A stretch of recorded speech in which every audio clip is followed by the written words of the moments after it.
Yo, what's up mga master? Bass tutorial naman tayo ngayon mga master. Pareho lang ba daw yung pentatonic scale sa gitara at dito sa bass? Kung gusto mo rin itong matutunan, manood ka. Di ba ako professional na gitarista? Nagtuturo lang po ko base sa alam ko, sarili kong research experience. Nasa sa inyo na yan kung susundin nyo to o hindi ang may tinuturo ko. Let's go! Marami pa rin ang hindi nakakaunawa dito sa bass.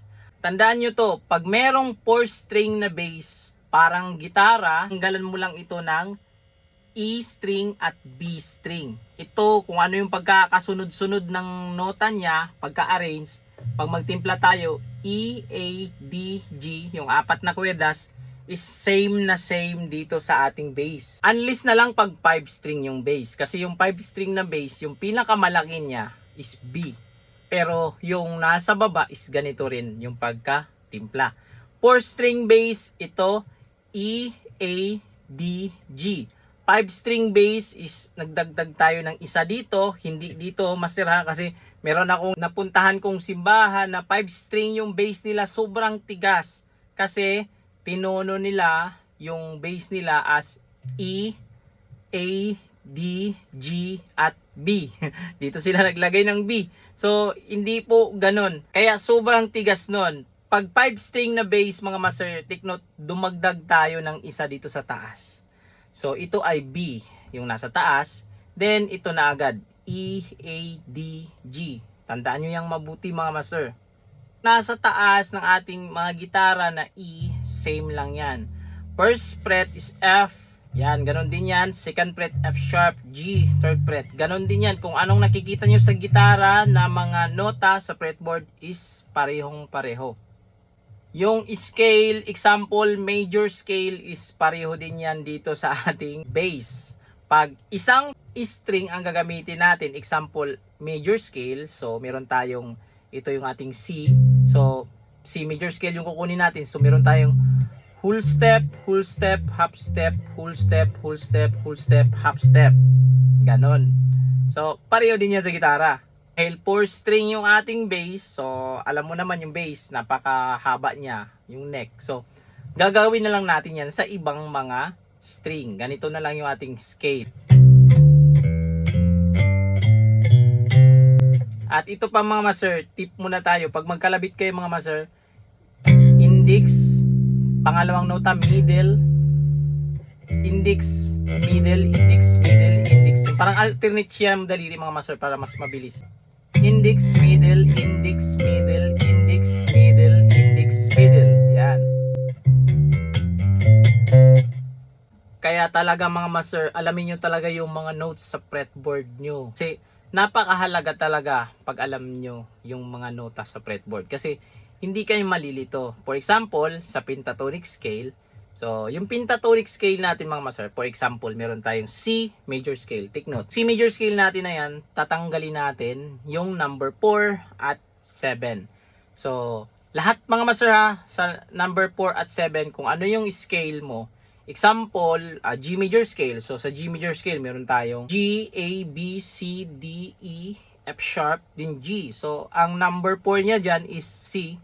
Number 7 niya is F sharp. Ganun yung ibig kong sabihin mga master.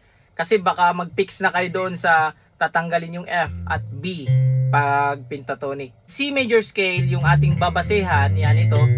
Tatanggalin lang natin yung F at B. Ang matitira, C, D, E. Rekta na tayo sa G. Yan. Din A. Yan. Yan yung pentatonic eh. So, 5 nota lang. Tandaan nyo mabuti, pag major scale, 7 nota. 1, 2, 3, 4, 5, 6, 7. Yan. Dahil ito ay octave lang din ito eh. Overall, yung scale is 7 notes lang yan. Yung major. Kasi ito, octave lang din ng ating do. Yan. So, ulitin ko, C major scale, C, D, E, F, G, A, B, C. Pag C major pentatonic is meron tayong C, D, E, G, A. Yan. Then C. Then, pag minor naman, gagawin natin tong C minor scale. So, meron tayong C, D, E flat, F, G, A flat, B flat, then octave C. Yan.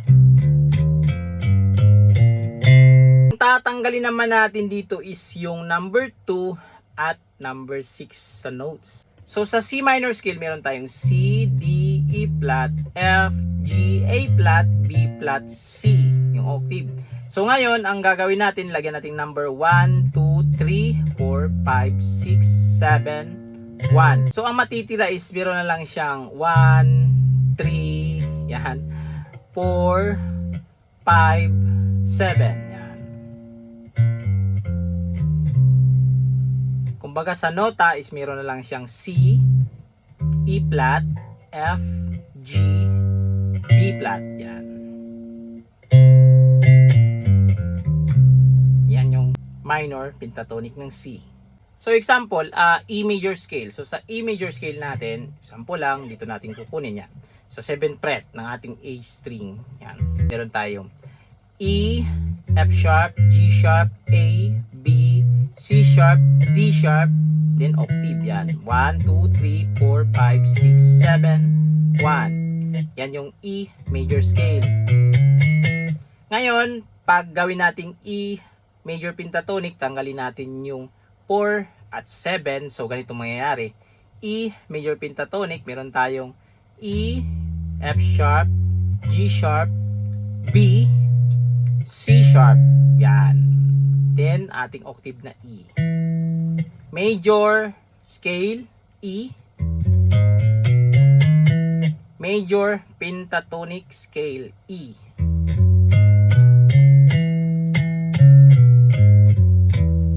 Gagawin naman natin tong minor scale, yung ating E. Meron tayong E, F sharp, G, A, B, C, D, E. Yan. E minor scale. Bilangin ko 1, 2, 3, 4, 5, 6, 7, 1. Pag gagawin nating E minor pentatonic, tatanggalin yung 2 at 6. So ang mangyayari, ganito na siya. So meron na lang siyang nota na E, G, A, B, D. Yan, octave. Ngayon, pag alam mo na yung mga nota, hindi mo na to titignan na shape. Kasi halos karamihan sa atin, shape yung tinitignan natin. Actually, nagwo-work naman din yon. So, kagaya nito, pag titignan nyo as shape, so, meron tayong, kumbaga sa daliri lang, index, pinky, index, ring, index, ring. So, meron na tayong E minor pentatonic. Pag iusod natin to, example, hanapin natin yung D minor pentatonic. So, iusod lang natin to sa D. So, sa 5th fret, same string, A string, D minor pentatonic. So, ganun lang din gagawin natin.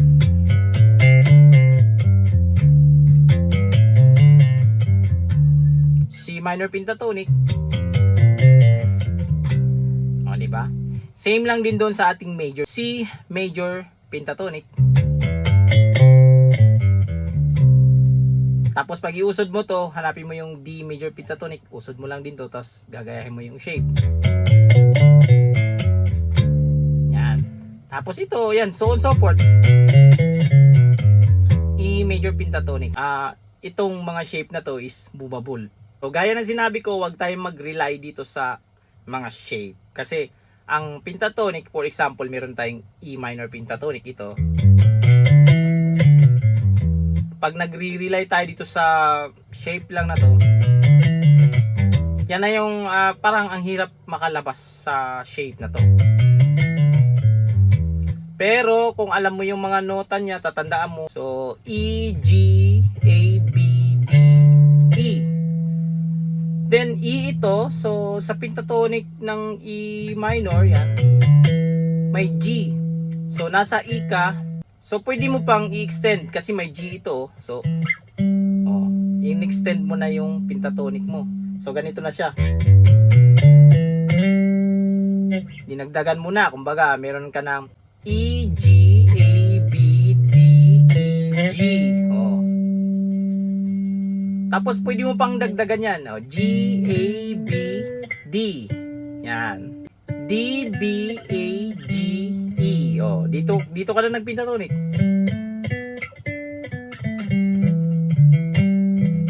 Yun yung ibig kong sabihin mga master, para hindi lang tayo nakarelay dito. So may kwerdas pa dito sa taas, pwede mo pang i-extend ulit yun. Halimbawa ganito, E, G, A, B, D, E. Halimbawa dito tayo, pababa tayo. So E, D, B, A, G, E.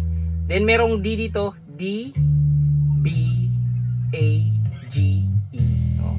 Nag-extend yung ating E minor pentatonic.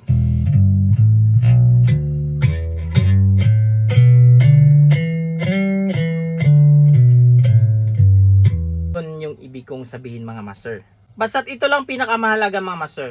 Aralin mo muna yung fretboard at saka mo na aralin yung mga scale. Kasi madali na lang sa panahon ngayon ang dami nang nakikitang scale. Kasi yung mga scale na yan, actually isa lang yung ating i-memorize na scale. Yan, hindi nangangahulugan na C major scale, then sunod naman is D major scale. Hindi siya ganon. Kasi actually, ang isang template ng C major na yan, scale, is yan din yan ang sinusundan sa ibang scale, ibang key. Yan. Di ba? G major scale, F major scale, D major scale. Ganon siya ang ibig kong sabihin mga master. At para pag alam mo yung mga notes sa fretboard, hindi ka na makarelay nga doon sa isang shape. Yung E minor mo na pentatonic, ito kaya mo siyang gawin kahit itong open na to. Ito E, G, A, B, D, E, G, A, B, D, E. Then yung kanina, at pwede mo pang i-extend.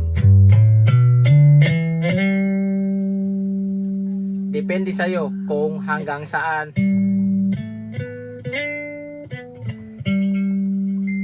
Yun siya mga master. So hanggang dito lang sa video natin na ito mga master.